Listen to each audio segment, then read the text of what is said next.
Did you have any passions beyond sports? First of all, did you go to college? Not everyone needs to anymore, obviously, or did, but did you go to college? Yeah, I did actually. So I was extreme. My passions were in sports. That was my primary as a young person.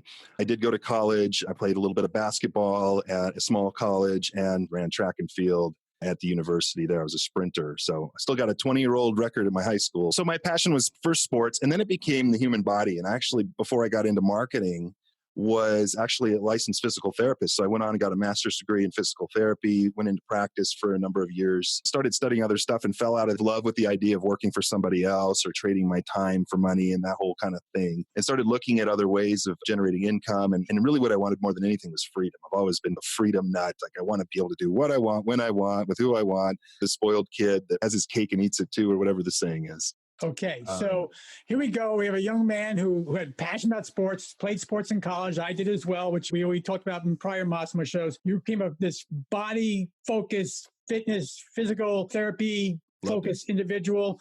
And you might know this, John, but I actually patented a workout watch years ago. I'm actually a patent inventor, and I sat in the headquarters of Timex years ago, pitched my watch, and they told me, Rod, no one's ever going to track their workouts on a watch. Okay. That was proven to be a little short-sighted. But anyway, like most entrepreneurs, you said, you know what? I can no longer trade time for dollars. That wasn't the equation you wanted. So that's a big jump for most of our listeners deciding, I want to work on my own. I want to build my own thing. So when you had this thought of trading time for dollars and given your background in sports, physical therapy, what was the next step? Where did that take you? Yeah, so I started looking at other ways of making money and trying to get out of that situation. Do I want to start a physical therapy practice? And I looked at that and I go, nah, I don't really want to get into the small business kind of overhead and stress of that. So I started looking at a lot of different things, and I ended up looking at the internet as a tool. And I was brand new at the time with that. I did not have skills in that at all.